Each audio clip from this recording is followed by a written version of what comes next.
wonderful hearing from you, and we've been hearing about a number of issues and the changes that can be brought about, and a lot of organizations have already incorporated changes, and today we'll be honoring them towards the end of the day. So we have our esteemed panelists with us, and we have Aparna from Uber. So I would request her to give quick 30-second intro about her, then I'll get on to the questions after all the intros of our panelists are there. Sure. Aparna. Hi, everybody. I'm Aparna Balakrishnan. I work as a program manager with the university recruiting team, and we have employee resource group at Uber, which helps us navigate through what rightly Dr. Niru Kumar told, how to navigate through the do's and don'ts of disability. So I am the co-chairperson for the Able at Uber ERG. Lovely. That's a wonderful initiative by Uber. And we'd also like to thank Uber for partnering with us and make this thing happen. Thank you. So we'll move to our next panelist, that's Deepali ji. Deepali ji, can we have a quick interview? A very good afternoon, everyone. Firstly, thank you so much, Niru ji, for having me here. It's a great honor to be here amongst all of you. I look after the accessibility and inclusion section of the Election Commission of India. And our motto is to ensure that no voter is left behind and every vote counts. And in that process, we ensure that everybody gets the chance to go to the polling booth and vote. And we try and facilitate that process.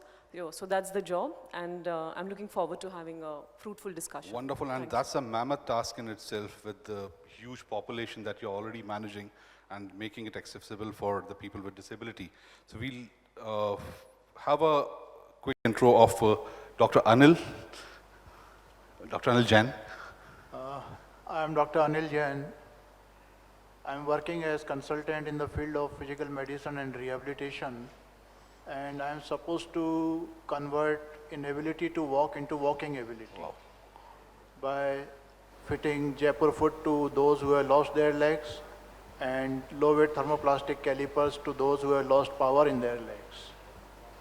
So this is what I'm supposed to do.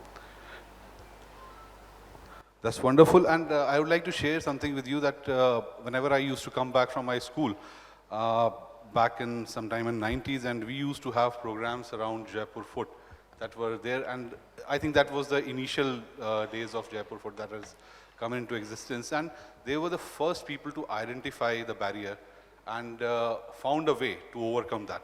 So congratulations to you. And if I may say, the reason I stand in front of you today is because of this department, Dr. P.K. Sethi and Dr. Anil Jain.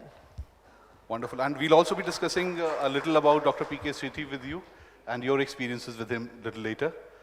And we are also joined by Manisha Kumari ji from the Lalit Hotel where we are, and she's one of the people who has been included in the Lalit's team, and we would like to hear from her as well. So if you can give some insights. Hello everyone, so my name is Manisha, Manisha. This is my sign name, and I'm a deaf person. So, okay, so that was my introduction, and this is the first time, in the front of the audience. I mean, this is the first of my experience, and I'm feeling so great here. Thank you so much for inviting me here at the panel discussion. It was awesome, wonderful video, Asubhai, and we all enjoyed it. And now coming to you, a quick intro, and then we'll come to certain questions. I'll pass on the mic to you. Thank you very much. By profession, I'm a consultant. I belong to community of solvers. I work for a great company called PwC. And I lost my total eyesight at the age of 16. Received my primary, secondary education in the United States, became the first blind commerce graduate in St. Xavier's College, Calcutta, first one to do an MBA in Symbiosis, SMHRD, Pune, and was instrumental in creating reservation quota for persons with disability across Indian universities and colleges in 2000.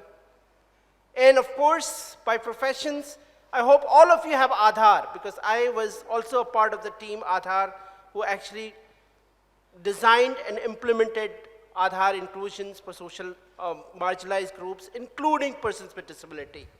And of course, Suvarna talked a lot about smart cities. I was fortunate to be a part of the smart cities, trying to design inclusion into it. And thank you, more from me later on. Thank you, Jai Hind. Yeah, Aditi will continue with you. So we had a look at your video. It is wonderful, and your experience. You worked for Aadhaar, and you have done a lot of things in your life which are commendable. Having said that, I'm sure that there would have been certain challenges that you would have faced, and you have overcome them, and you rose to the things. So could you just run us through that? Yeah, I think in 1 minute it'd be very, very difficult, but I'll still try to do it justice. It was never easy when you are fighting battles in many, many fronts. First of all, when you're trying to have a solution which doesn't work, whether it is a barriers created by the digital, whether it is a barrier created by the physical infrastructure, we may have a solution to all of that. But what is more challenging is the solution to have a mindset.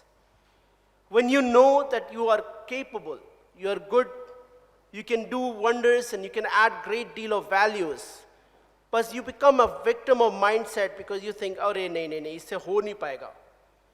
Kaise karega ye travel और कैसे चलेगा ये assignments?" आपने हमें मौका ही नहीं दिया, but पहले ही कंक्लूजन बना लिया कि नहीं, इससे हो नहीं पाएगा.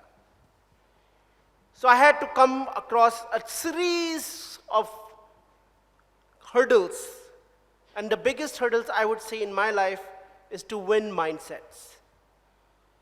And sadly, this hurdle doesn't stop. I remember, I'm so happy that Aparna ma'am is also part of this panel, because I remember when Uber came to India for the first time, I was extremely excited because it solved two of my problems. One of them is going to the society gate and wait patiently for yellow taxi to arrive and ask him, "Okay, can I go somewhere?" And out of the 10 requests, 9 times he would say no. But Uber actually solved all my problems. Don't have to wait, and it comes in front of my building and go away. But again, just the last week I just discovered that there's a major, when I booked a Uber to go back home, and sadly, I tried to call the driver because he was canceling twice or thrice, and the fourth driver I tried to call, and I couldn't call him.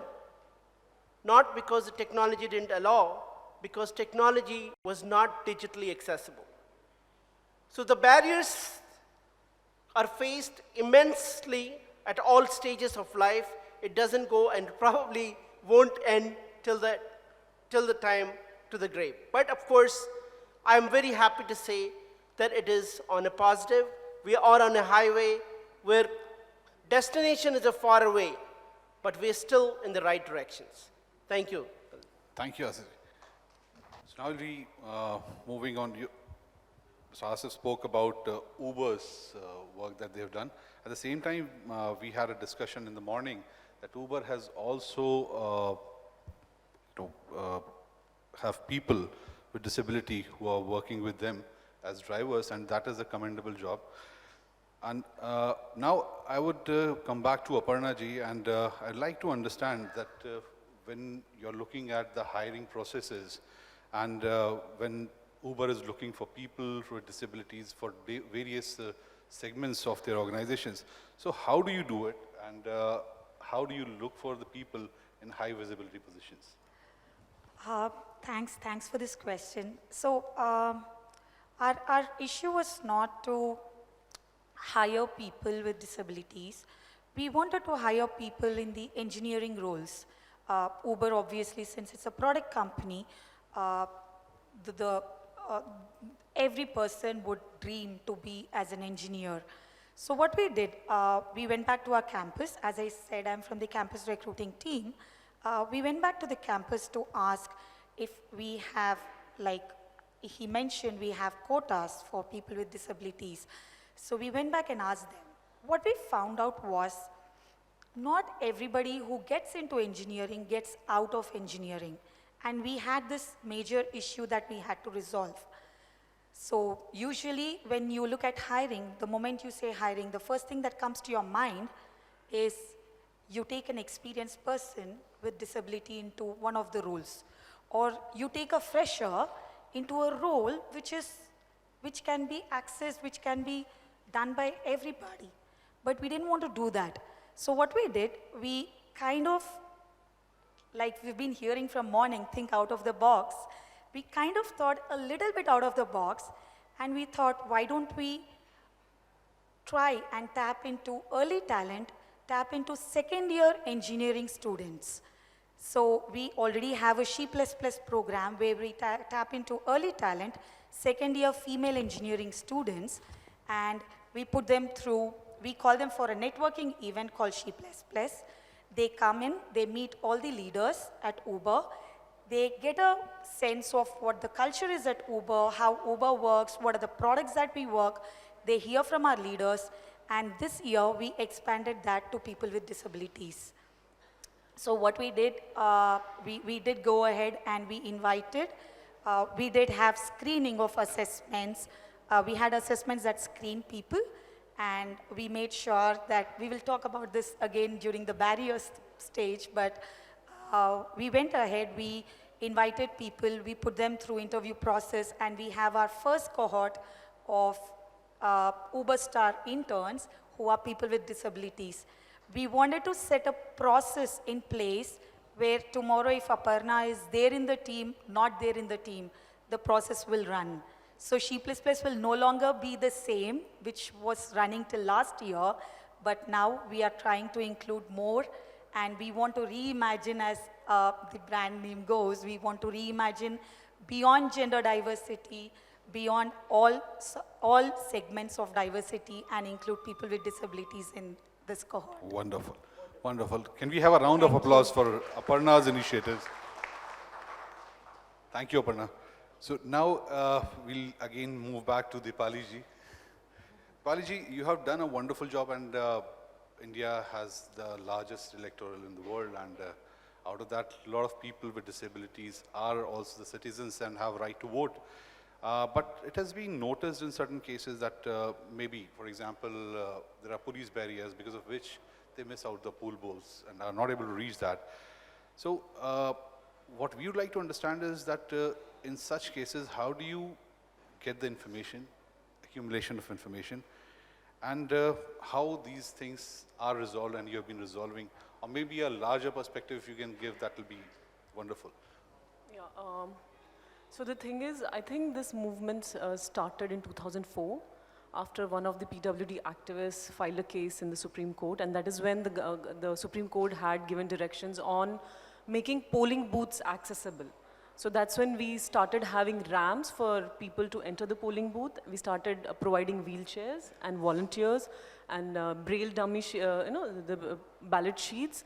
And now we've also introduced something called the postal ballot facilities for PWDs with benchmark disability of more than 40%. We are saying that don't come to the polling booth if it is causing inconvenience to you.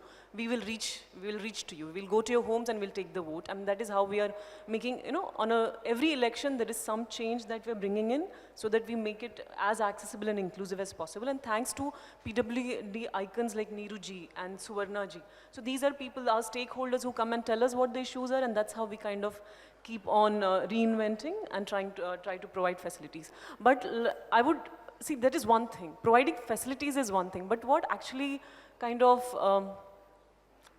jolts me is, how many of you remember having a PwD minister? Can you name one PwD, like a persons with disability minister? Somebody from the political sphere.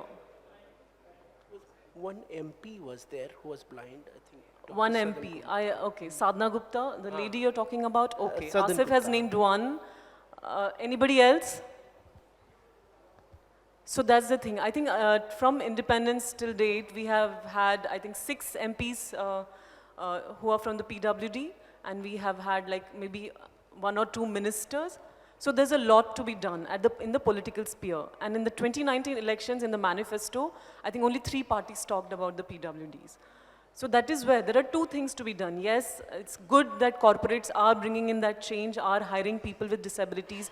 We in the government sector, I mean, thanks to our constitution, through affirmative action, we are trying to bring in PwDs in government sector. We have Ira Singhal, who's the first, the topper from the IAS. We have the current DM of New Delhi, Patil. She's visually challenged. So we have such cases, but there is a lot more to be done. Firstly, I mean, that is one, participation in the political sphere and change, attitudinal change, the mindset. It is the disability, I think, is mostly caused by the society. We all have heard from the morning, and this is not the first time. We have seen what Asif can do. We've seen what Manisha can do.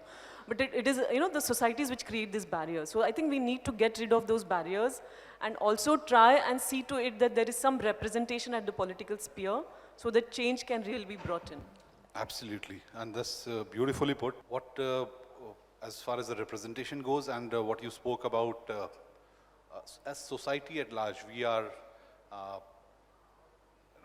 we are not sensitized at times, and that's the real barrier. If you don't make people realize that there is a barrier, there is no barrier at all. You can fly, you can open your wings and fly. So thanks a lot for that. So we'll move to Dr. Anil Jain again. Dr. Jain, you have worked with Dr. P.K. Sethi, and he has literally given, feed to many people. And there are a number of initiatives that are ongoing, and you have your own initiatives which have been taken. And so, could you just speak about your experience with Dr. Sethi, plus the current initiatives that you are engaged with? See, I completed my MD in Physical Medicine and Rehabilitation from SMS Medical College, Jaipur. And after that, I joined to work as senior resident under Dr. P.K. Sethi in Santokh Dullabji Memorial Hospital, Jaipur itself. And I worked with him for nearly 15 years. And that was the time I not only acquired medical knowledge, I acquired a thought process also. And it made me think wide. Jaipur Foot, you all must have heard, has been fitted in nearly 55 countries. So it is a global product. And you will be surprised to know its cost. It is just 500 to 700 rupees. And in such a little money, you cannot get a Hawaii chappal in the market. So it is a very cost-effective solution to a very complex problem. That even after losing both the legs, the per day cost of walking is just 4 or 5 rupees. And Jaipur Foot became very famous.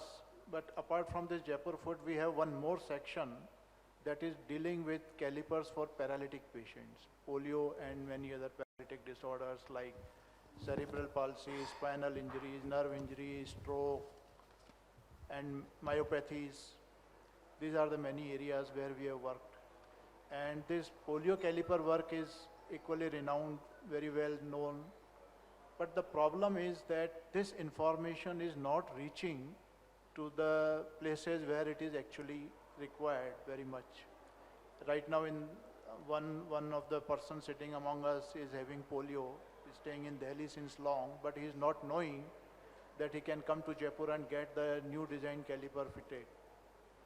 So the whole idea of coming here and spreading was to spread this information to the persons and the area where it is actually needed.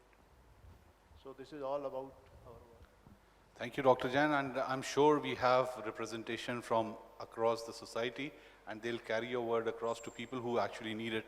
So thanks a lot for sharing these details with you, and we'll also try to spread as much as possible. Thank you. Thank you, Dr. Jain. So we'll come back to Manisha once again.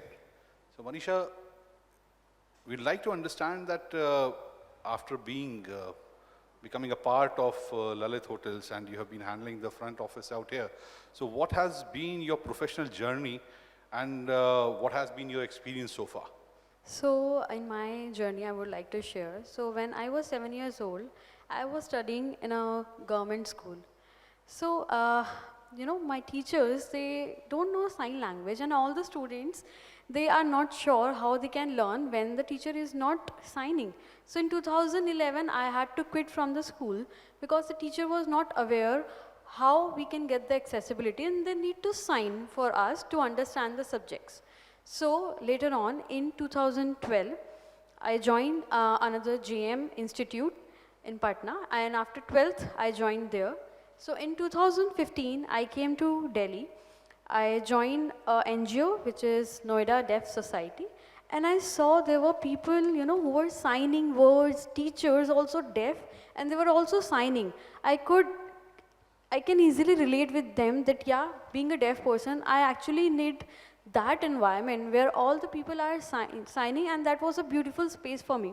And I was worried at that time that how I will get the job in the future. They were like, don't worry, we will train you and you will definitely get the job in the future. So in Lalit Hotel, I came here.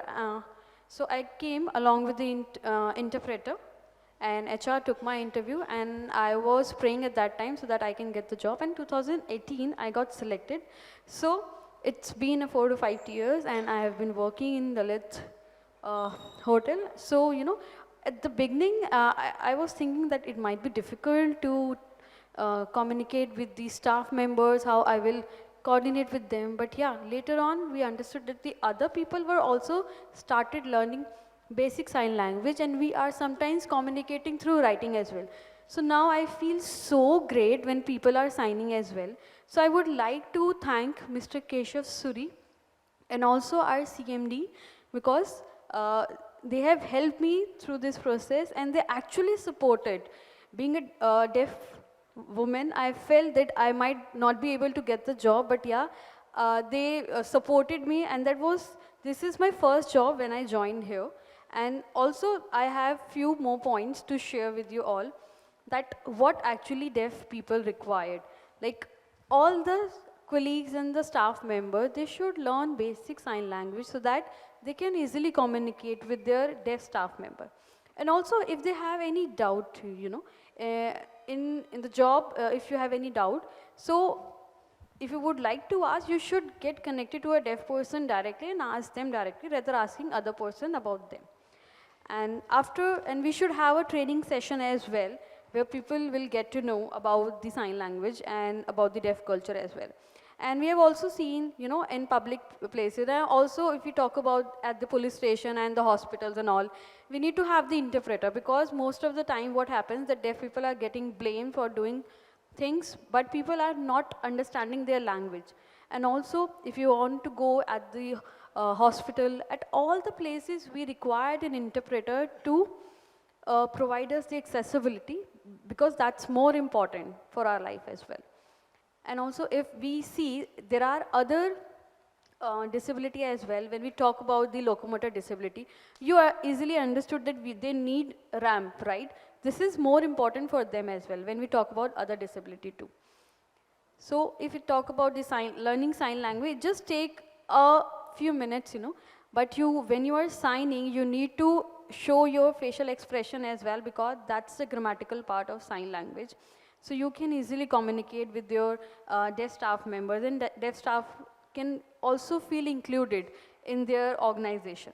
So, but sometimes there is a conflict, it could be a barrier for a hearing person also, for us also, because we don't know the spoken language and they don't know the sign language. One more thing I would like to add here. So we have 22 official languages here in India. I would like Indian Sign Language to get the 23rd official language, so that deaf children in the schools can get the education and they can be at par with the hearing children as well.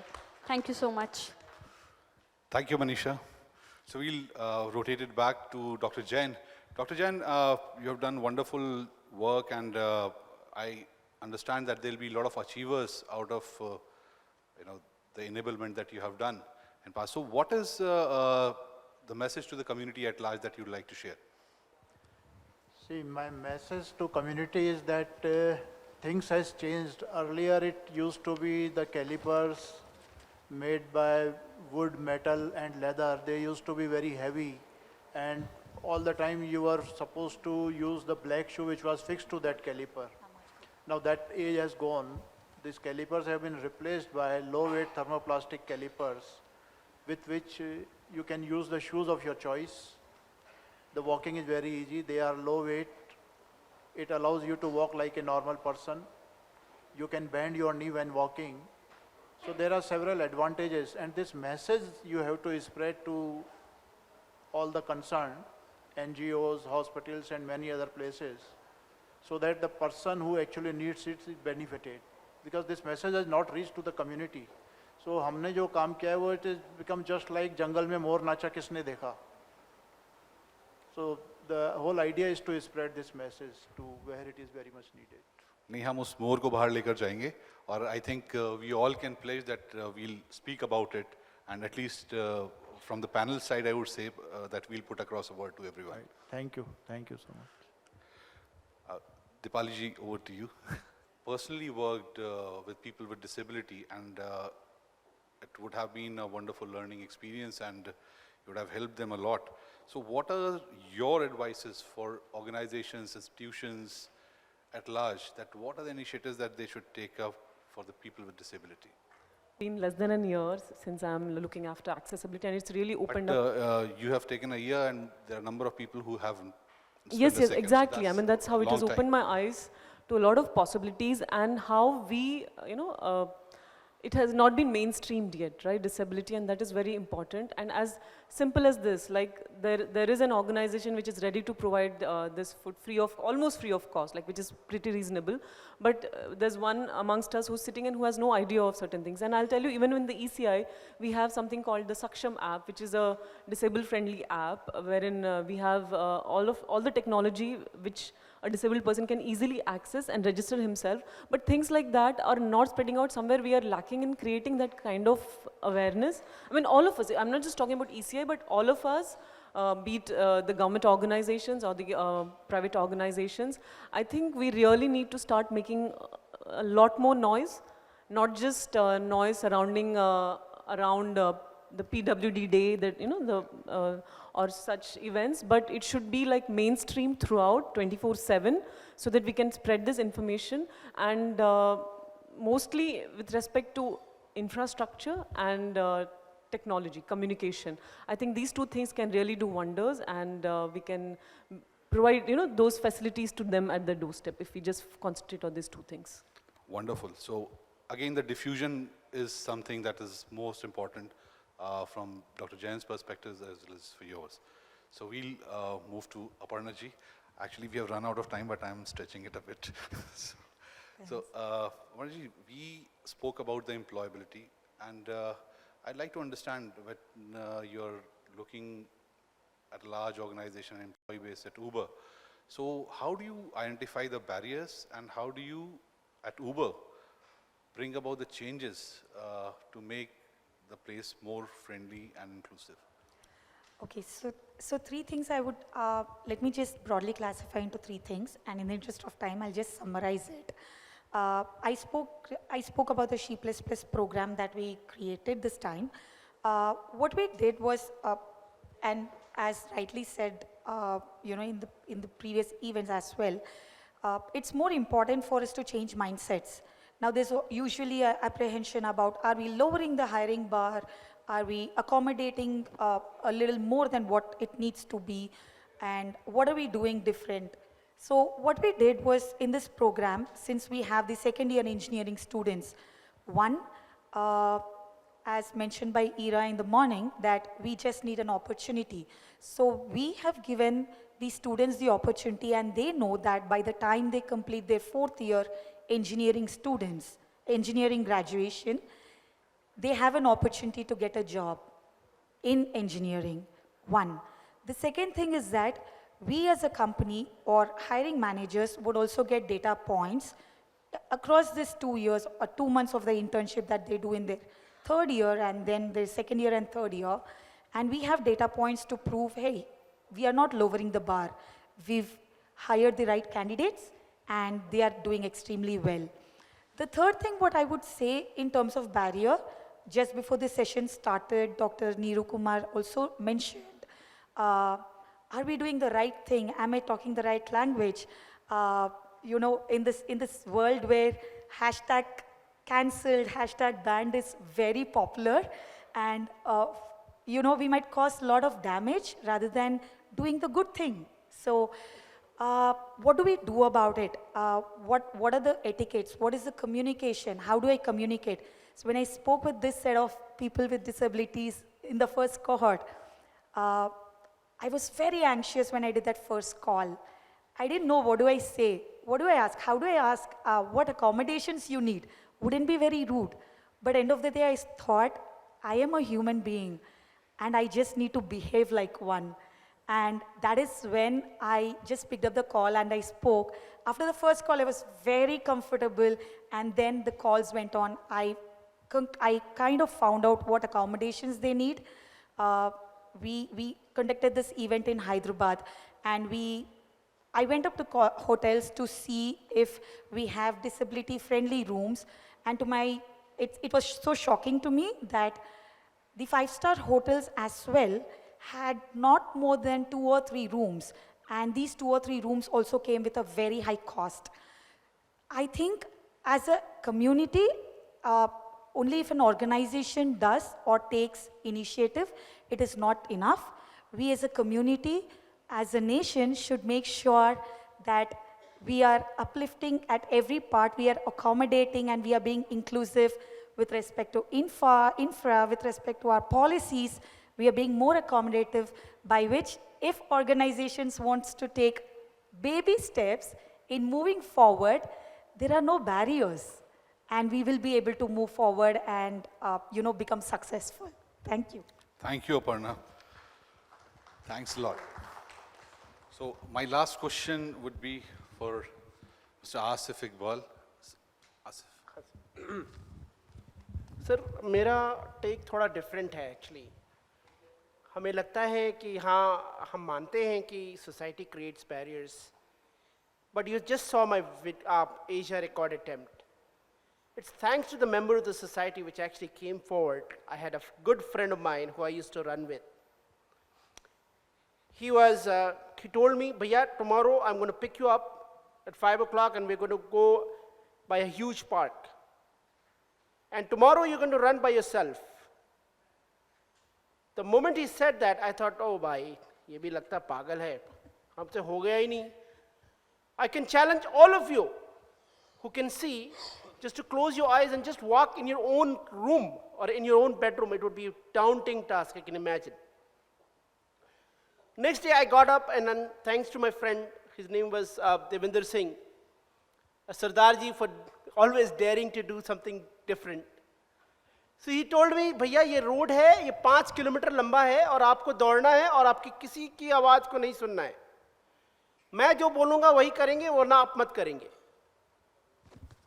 मैंने दौड़ना तो शुरू किया, but 5 metre के पास truck के horn की आवाज आई. ऐसा लगा था, हालांकि वो मेन रोड पे थे, हम सर्विस रोड पे थे, लग रहा था कि that was going to be the end of my day. I am going to be Allah ताला के प्यारे हो जाएंगे. I stopped. Again my friend yelled at me. He said, no, nothing doing, you have to keep going. And then after about another 50 meters to 100 meters, again I heard some cycle wala going behind me, and he was ringing the bell. And as if he was going to just ram me over.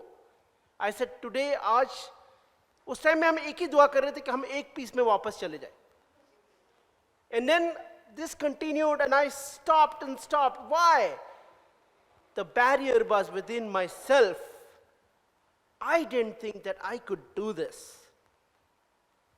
I knew that I was safe. I knew that I may get hurt, but the possibilities of getting hurt is remote. But the barrier was within myself. But after 1 kilometer, I started to actually enjoy running by myself. और उसके बाद मैंने 1 kilometre किया, और आप यकीन नहीं मानिएगा कि हमने करीब 521 kilometers कर चुके हैं on 125 kilometers, wow. Right? This is the power of mind, and this is the power of barriers. And just to end a statement, because I belong to land of Kolkata and I have 10 seconds. Swami Vivekananda एक बार आराम कर रहे थे, एक उनके disciples आए, बोले कि भाई I have a very very sad news. One of my relatives is diagnosed with a disease and he's going to lose all of his eyesight. He didn't respond to him.